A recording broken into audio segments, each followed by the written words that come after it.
it's New York's #1 news with Bill Ritter and Sade Badr-Anwar and meteorologist Lee Goldberg with the exclusive AccuWeather forecast. Now, Eyewitness News at 5. Some immigrant families are living in fear.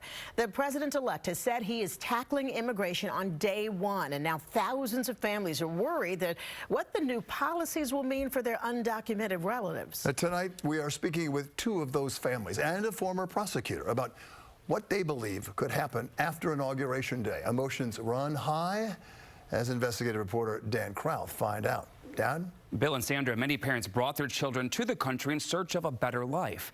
Now they're faced with a sobering reality, the possibility of having to return to their home countries and leave their children behind. Sorry. Unlike most other people her age, Dubrovka has lived in fear for years. You couldn't walk down the street without the threat of getting robbed or even kidnapped. Kill and kidnap. Yes. Yes. A daily basis. Daily basis. And every day it was getting worse and worse. That's why her family fled her home country of Ecuador 3 years ago. The 20-year-old college student now has a new fear. Her family could be separated. If we came here together, we live together. Since she came as a minor, she has a special immigrant juvenile visa. Her older family members do not, and she's not alone. I feel sad because all my life I live with my dad, with my family. Antonio's father brought him to New Jersey to escape the violence in Peru. He also has a juvenile visa.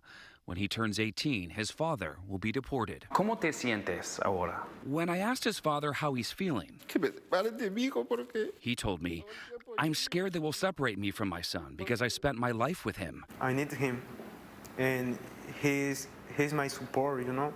He's my dad. They're worried new immigration policies could be harsher and have devastating impacts on their families. There's so much uncertainty right now. Attorney Veronica Cardenas represents both families. Listening to everything, the statements of Homan, of Trump, how people should be afraid, that's what they've said. People should be afraid. And so they're going to make sure that when people come, the conditions are so horrific that they don't want to stay to make their case for asylum. She has firsthand experience.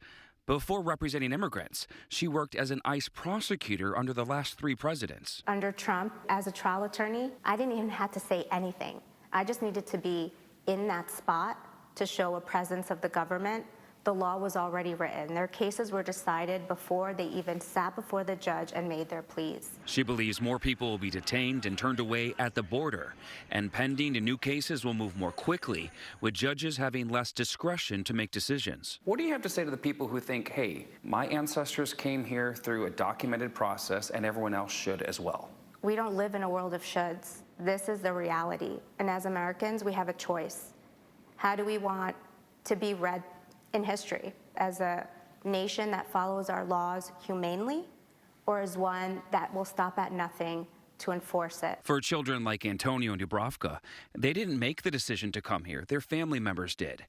But someone else could soon decide whether their families remain together. I mean, it's really hard for everybody. And I will say that nobody wants to leave their country to look for the things that they cannot find in their own place.